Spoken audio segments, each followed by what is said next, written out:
Archives of Prasar Bharati presents the timeless treasure of golden era.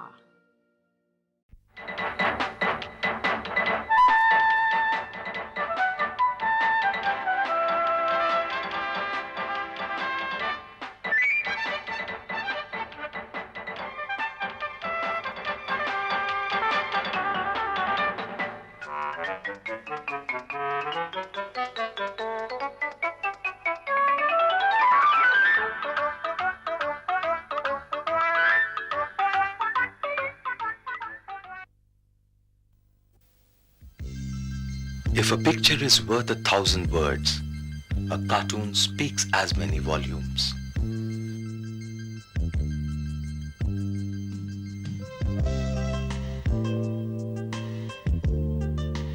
May it be on a political dichotomy, or may it be on bureaucratic whims and fancies, or on the outcry of the underdog, or even on the clever opportunists of the day.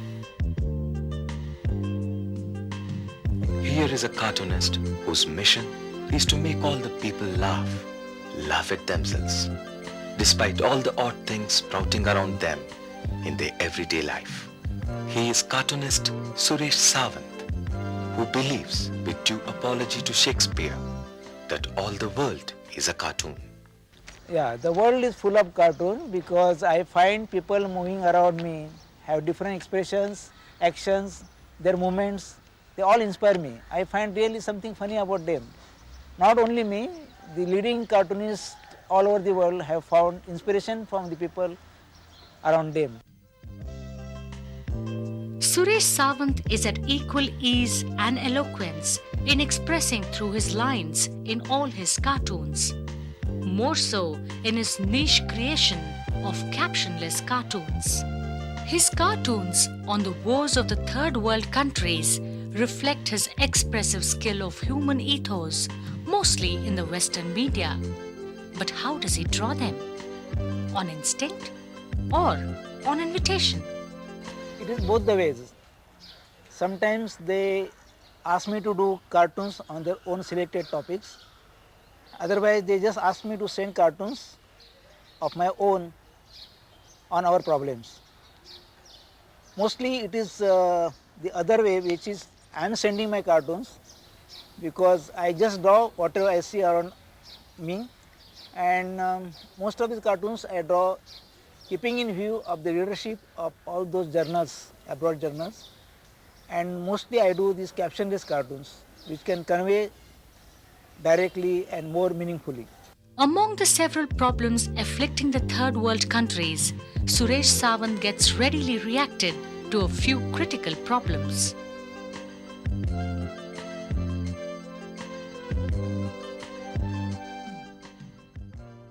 The most important problem I find is the environment issue, the pollution. The second is the unemployment, and third is the poverty. So these are the three problems which are facing us in a very big way, and we need to have solution for them. In fact, I have done cartoons on the problems initiated at the developing nations, which are affecting not only us but all over the world. Recently, I was requested by EPD Entwicklungspolitik, Politik, for whom I am doing cartoons. It is a German-based magazine.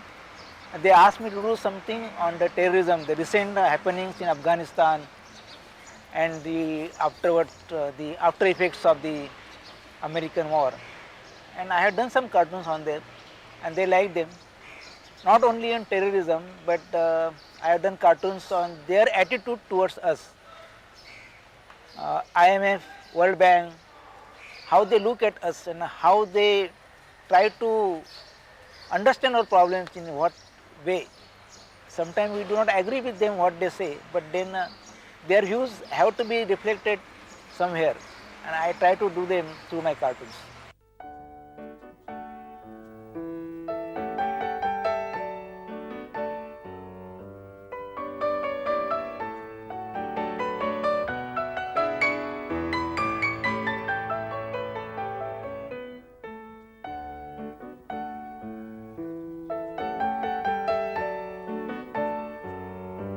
Every cartoonist generally has a style of his own in drawing cartoons and caricatures.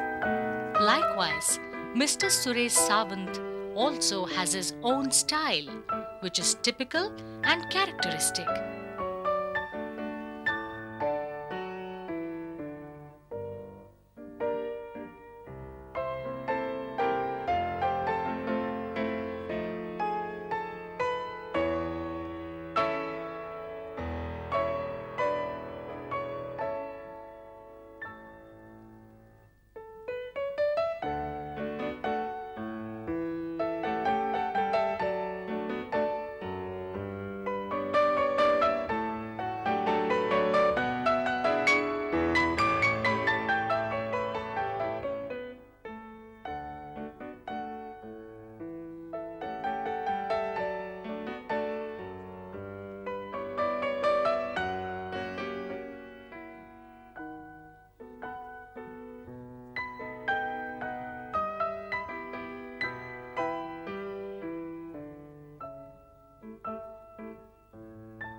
You can easily make out this in any work that he creates.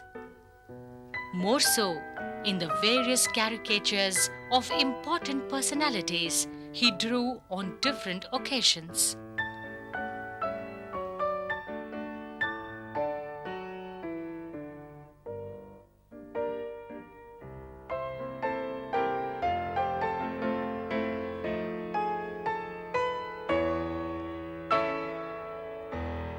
Mr. Suresh Sawant was born to Sridhar Sawant on 3rd June 1942 as his eldest son at Kudal, a small place in South Konkan. I was born in Kudal. My entire life thereafter is spent in Mumbai. I had all my education right from beginning in Mumbai. And right from beginning, I had liking for drawings. I used to draw mythological figures on the floors of our house. Walls were not spared. And I was drawing so many figures of gods that it was embarrassing for the visitors to come and visit our house because they could not step on the gods or they could not cross over them. So sometimes I used to get scolding from my parents, but my habit of drawing continued, and that is how ultimately ended into becoming a cartoonist. That is the beginning of my career as an artist. His cartoon works for the college wallpaper graduated him both in cartooning and languages simultaneously. He is ready now to fulfill his ambition to settle as a cartoonist.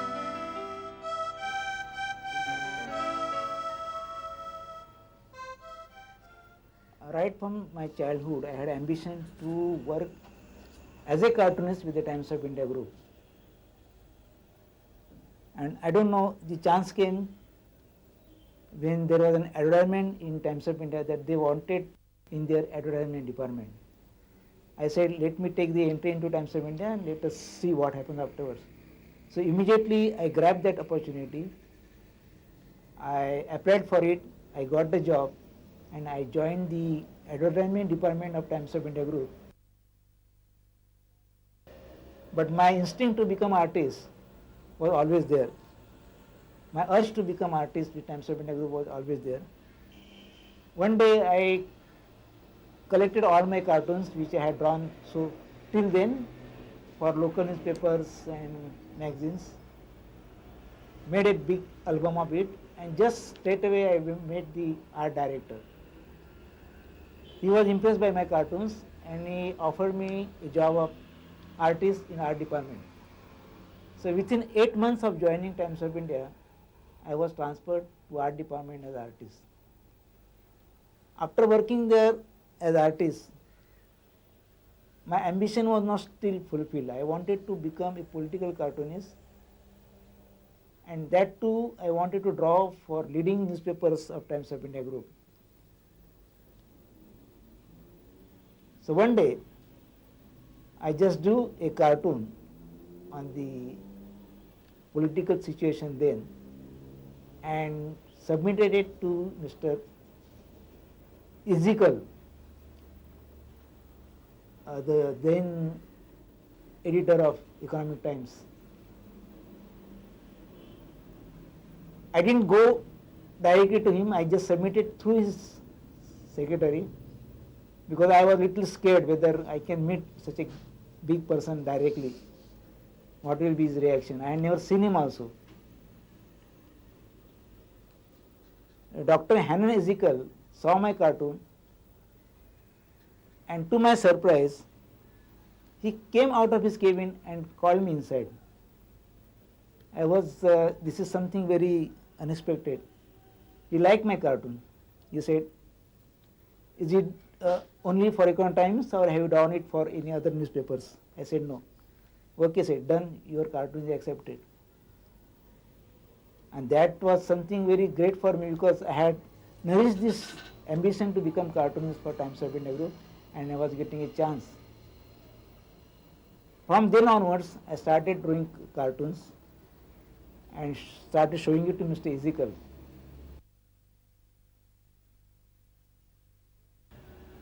He was the great editor I met ever who has developed me into a political cartoonist. But why this fascination to draw political cartoons? Initially, when I started reading newspapers, I was very much influenced by Bal Thackeray's cartoons which were appearing in the Free Press Journal that time. And I liked his political comments through his cartoons on the developments taking place around. That is the initial inspiration I got. But later on, when I find that reading about the political activities, it gives a lot of inspiration to do cartoons. You get always new subjects, new challenge to comment on the happenings. And it has a very good scope to express your creativity. And it is happening particularly in our India country. You get a lot of scope because the political development, political happenings all around are so much and they affect our daily lives, common man's lives so much that it is really a great thing to do political cartoons. And I find it very interesting because I find it very challenging and when I finish a political cartoon, I feel I get very good satisfaction.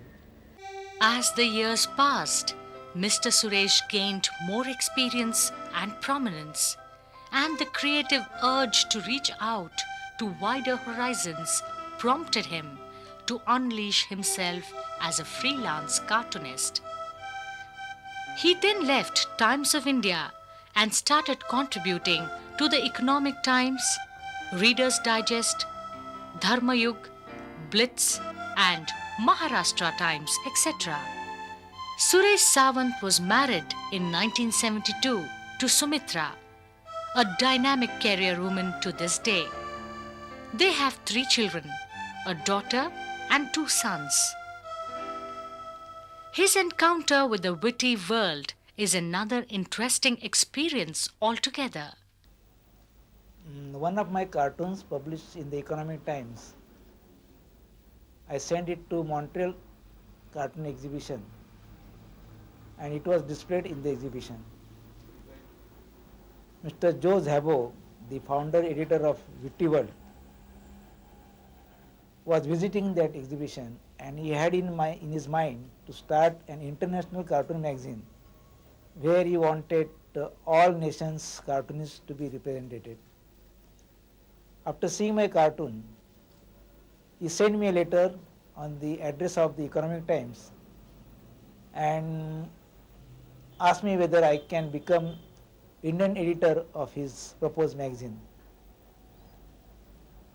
I wrote him back that I am an artist and a cartoonist and I have never done a job of an editor. I don't know what to do, and I have never written articles or edited any stories or any editorial job. But somehow he wrote me back telling me, why don't you try it? Try it. I want you to become the editor of Witty World from India. Since he insisted, I said, okay, let me try. And this is how somehow our correspondence started. And when he wanted to start a magazine, he developed a logo and asked for my suggestions. When I gave my suggestions to him, he liked them, and he incorporated my suggestion in his logo and went ahead and started magazine. And he was very happy with whatever I was doing.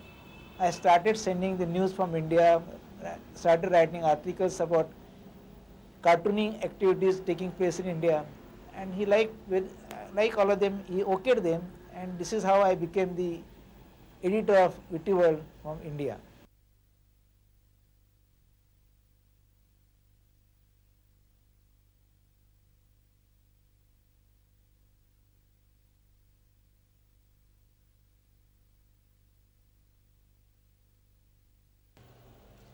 Witty World is a cartoon magazine, international cartoon magazine. As an Indian editor of Witty World, I have been writing articles on our cartoonists, events which are taking place in India. Soon his cartoons found greater mileage and attracted overseas publications, cartoon saloons, and cartoon festivals. Floodgates were opened to him to reach all corners of the world. Suresh found that the recognition for cartoonists and their cartoons is much higher in the countries that he visited. It is so unbelievable for him.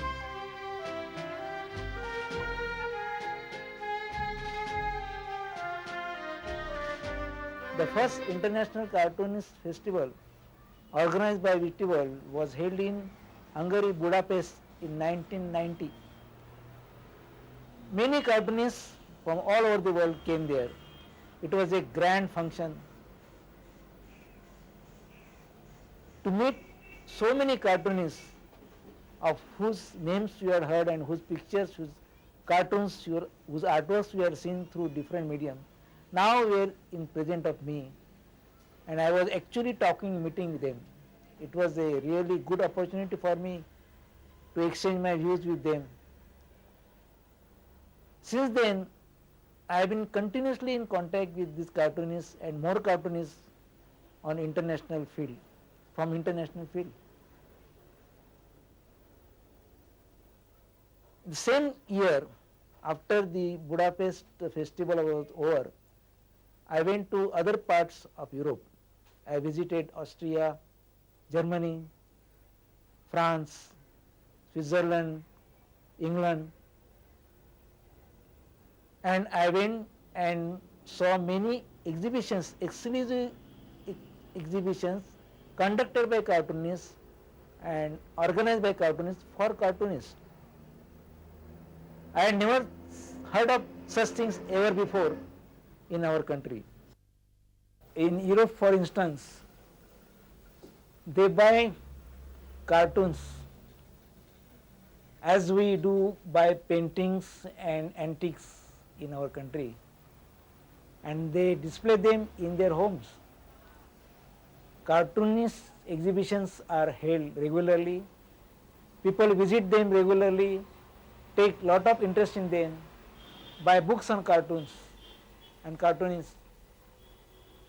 The cartoons and cartoonists are very popular among them. During Christmas time, many cartoonists bring out their own collections in book forms, and these books are sold like hotcakes. There are some museums in Europe. I had chance to visit the best museum, I would say, I had ever seen is in Basel, Switzerland. The museum place itself is a very nice small building. It has a old world charm, and the cartoons are always displayed there. Some cartoonist or other from this country or that country always having his exhibitions there. The books, the magazines, the periodicals, all the references about cartoonists all over the world are easily available there. And it is a laughing gallery. People you can see, you can hear from distance. They smile, they laugh loudly, they enjoy cartoons.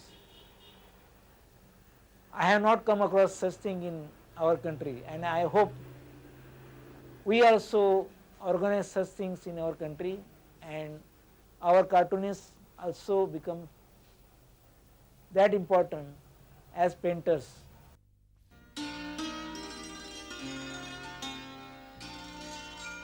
His daughter is thrilled at her father's phenomenal success as a cartoonist. I'm very proud of him. Actually, it's been a very different experience by being a cartoonist daughter. Every time when I used to hang around with my friends in college and all, and I used to say my father is a cartoonist, they used to wonder, wow, I mean, it's so interesting, it's so creative. And many of them used to come home and, you know, just go browse through his cartoons and all. I mean, he would never bother about that. It was like, you know, why didn't I get that talent? You know, they used to say, you can never draw. It's really amazing, and it's very nice to hear people saying that, you know, and you feel so proud about it. Especially when he draws cartoons in good newspapers, and, you know, people actually see his cartoons every day. He is my elder son Shubhesh. He is doing his MSc in genetics from Mumbai University, and he likes my captionless cartoons very much. Yeah, I like his captionless cartoons very much, but political cartoons I don't like, nor his nor anyone else's. Initially, when I was a kid, I thought that drawing cartoons was a joke, it was a very light thing. But later when I grew up, I saw my father drawing cartoons. I came to know that it was a very serious thing. And as I grew up, I saw him getting awards, reaching international heights, using cartoon as a tool for expressing the social problems, the economic problems, the political problems in India as well as abroad. I thought it was a very, very, very deep and a very serious thing he was doing. And it can take anybody to international heights if he or she makes this field for him or her. This Shalom, my younger son, is doing his engineering from Mumbai University, and he has been doing good paintings right from his childhood. These are some of my paintings which won me rewards and prizes when I was a child. But cartooning is not my cup of tea. Like painting I can do it, but mostly I take it as a hobby when I grow up or something. Right now I'll concentrate on engineering. But I think my dad is one of the best cartoonists which India has ever produced. My wife Sumitra, she is a psychologist. She has done her MA in educational psychology as well as diploma in vocational guidance, and at present she has registered for PhD in psychology.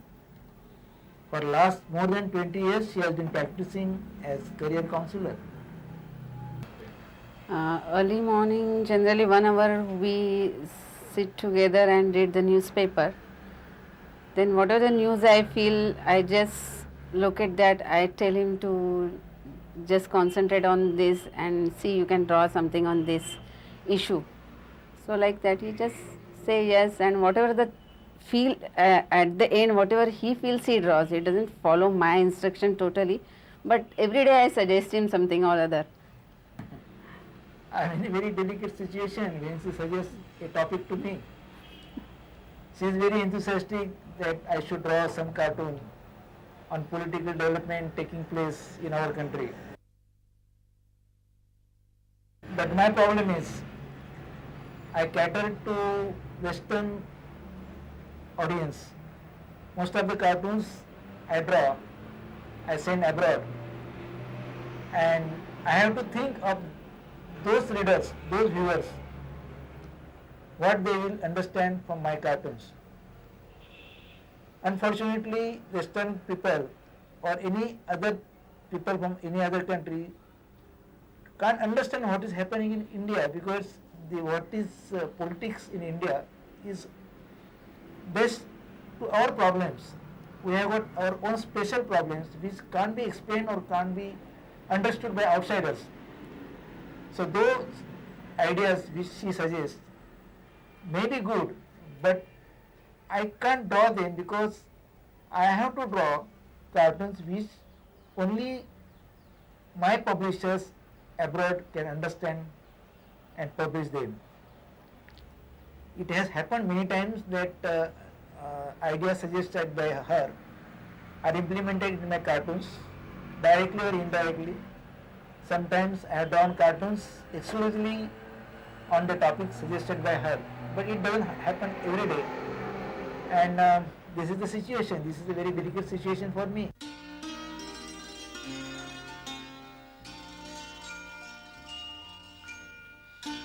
But I like his cartoon most. Every day starts with his cartoon first, then cup of tea. And I'm very much proud that he's an internationally famous cartoonist. And I'm proud of him. I feel I'm slightly different from others because of him. I always feel that. Besides cartooning, Mr. Suresh found interest in designing humorous cover designs for various types of publications, periodicals, and house journals.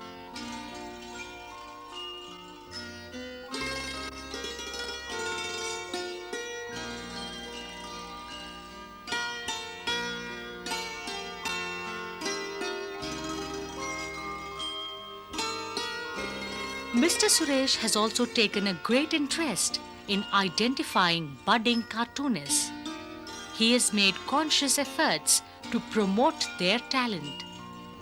I suggested to start a cartooning workshop, or rather I would say classes, to teach how to do cartoons to Mr. M.K.B. Nair, who had then just retired as the city editor of the Economic Times and joined as the director of Bharatiya Vidya Bhavan's Evening Advertising and Journalism College.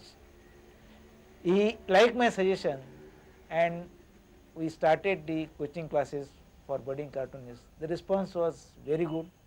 It feels very happy when I come across somebody telling me, "Sir, you were the person who taught me how to do cartoons, and I am doing my cartoons for so and so papers and so journal. I like your suggestions."